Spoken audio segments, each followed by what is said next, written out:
Bom dia, pessoal, tudo bem? Vou aqui nesse vídeo tentar explicar um pouquinho.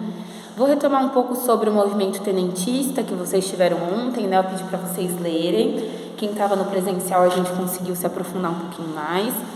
Mas a gente não pode esquecer, após todo o capítulo 3, da importância desses movimentos. A gente viu cangaço, Canudos, diversos movimentos fortes, movimento negro, movimento feminista, e a gente não poderia deixar de falar do movimento dos tenentes, né, um movimento militar, que não vai ter um desdobramento naquele momento que os movimentos acontecem, e acontecem em diversos lugares aí do Brasil.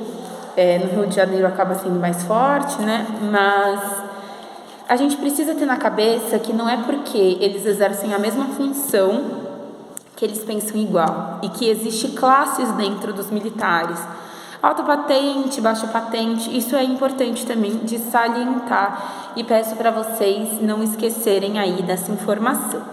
Aliado a esses movimentos que borbulham no nosso Brasil durante a República Oligárquica, aí a gente já vai ter um problema político bem característico, tá? Então, além de toda essa questão dessa explosão de movimentos sociais, a gente também tem essa questão da crise da sucessão, lá na página 204. O que vai ser essa crise? Dentro do Partido Republicano Paulista vai ter um racha, uma quebra, em relação a quem vai suceder, né, o presidente Washington Luiz.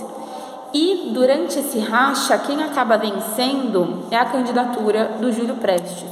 O Júlio Prestes, ele não vai ter um apoio grande aí dos setores do partido, não vai ter apoio grande de outros partidos em relação aos estados, então não tem apoio do Partido Republicano Mineiro, por exemplo, mas ele tem apoio da oligarquia tradicional, né? Então ele tem apoio aí dessa elite econômica forte do Brasil. E vão criar outra chapa, que é a chapa da Aliança Liberal, que é a chapa que apoia o Getúlio Vargas, né? Que eu pedi aí para vocês fazerem a atividade ontem. O Getúlio Vargas, como vocês viram, ele era um homem estudado lá do Rio Grande do Sul, então ele quebra aí essa lógica regionalista entre São Paulo e Minas Gerais na política do café com leite. E ele era advogado, mas fez aí uma carreira política desde jovem, né? Ele se mantém aí como deputado, depois como governador. E ele consegue apoio, gente, de Minas, do Partido Republicano Rio-Grandense, né?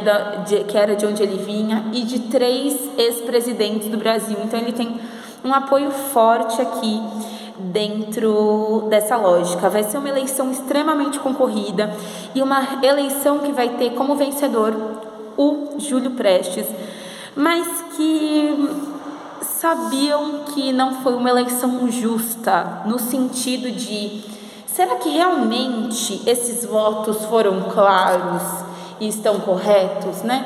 Esse é um processo, gente, de começar a demonstrar a fragilidade do nosso sistema eleitoral, né, naquele momento. Mostrar essa fragilidade desse processo. Até então, essa fragilidade servia, né, por conta do voto de cabresto, por conta aí de todo o coronelismo, mas acaba não servindo mais. E essa questão aí vai ter uma força bem importante. Então, lá com os comícios, com as comissões que eles vão fazendo, o Vargas vai conseguindo apoio da classe trabalhadora também, ele vai conseguindo força, e mesmo assim ele acaba derrotado. Porém, gente, a Aliança Liberal, né, que era quem apoiava o Vargas, consegue de uma maneira muito interessante trazer o movimento tenentista para o lado deles. Por isso, gente, que o movimento tenentista não estava no outro capítulo, porque o movimento tenentista, ele está amplamente ligado à Aliança Liberal e o processo de candidatura do Vargas, que não deu certo e ele perde as eleições. Tudo bem? Agora, pessoal, a gente vai caminhar para a estrutura do golpe de 1930, lá na página 205. É importante salientar uma questão. Essa questão do golpe de 1930 muitas vezes tem setores, tem provas, até alguns vestibulares que não colocam como golpe, colocam como revolução.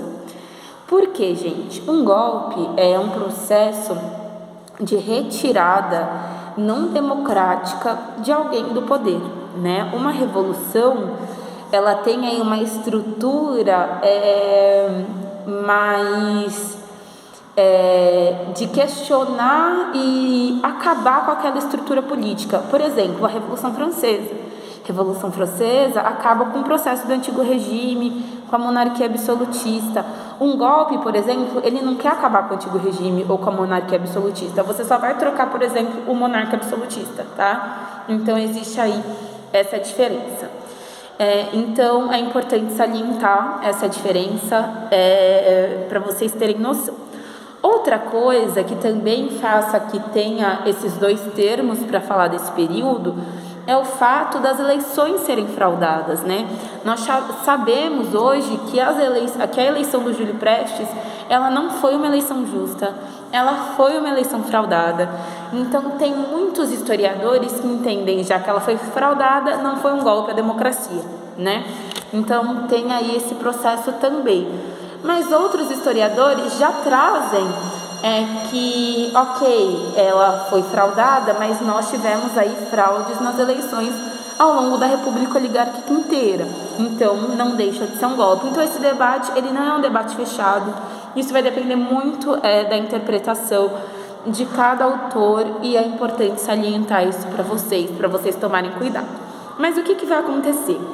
Após aí o Júlio Prestes ganhar, o movimento tenentista não fica feliz, porque o movimento tenentista apoiou o Vargas, o movimento operário apoia o Vargas também. Isso vai gerando toda uma insatisfação. E acontece também um evento infeliz, que é a morte do vice do Vargas, que não tem relação com a política. Foi aí um assassinato pessoal, por questões pessoais, porém isso cresce aí a oposição ao governo que ia se colocar, porque o Prestes nem chega a assumir. O Washington Luiz ainda estava no governo, ainda estava atuando, tudo bem? Isso vai gerar muita força e comoção, né? E o movimento aí começa a receber mais força, ter aí mais relevância dentro desse momento, com algumas lideranças, por exemplo, do Tenente Coronel Góes Monteiro e do próprio Vargas. Então, eles vão pegando esse apoio de algumas regiões, do próprio Rio Grande do Sul, de Minas Gerais, da Paraíba também, que apoia, e eles juntam aí uma população grande que adere ao movimento e por volta aí de 50 mil gaúchos que se aliam aí a esse processo de revolta.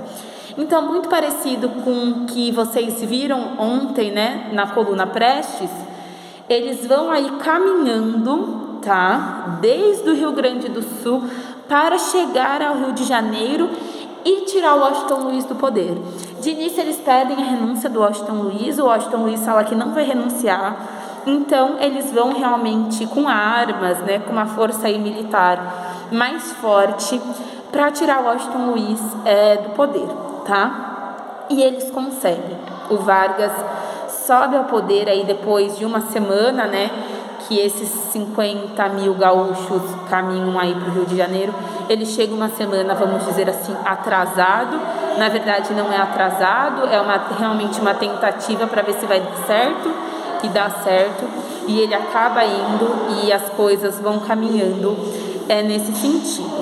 Só que o que acontece, gente? Quando ele sobe no poder lá em 3 de novembro de 1930, a gente vai acabar com a Primeira República. Por que a gente vai acabar com a Primeira República?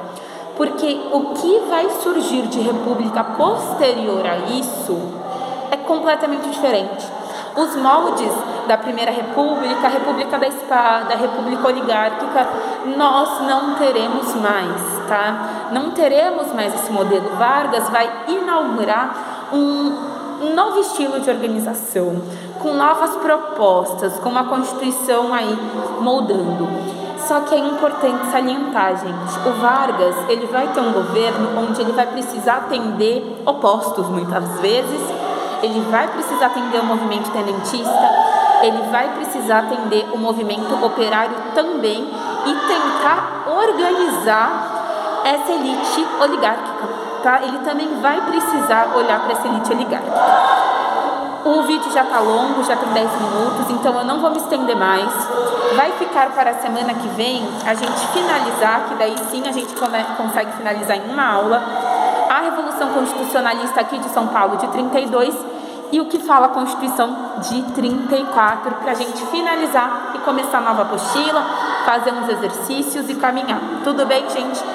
Obrigada pela parceria e até semana que vem. Tchau, tchau.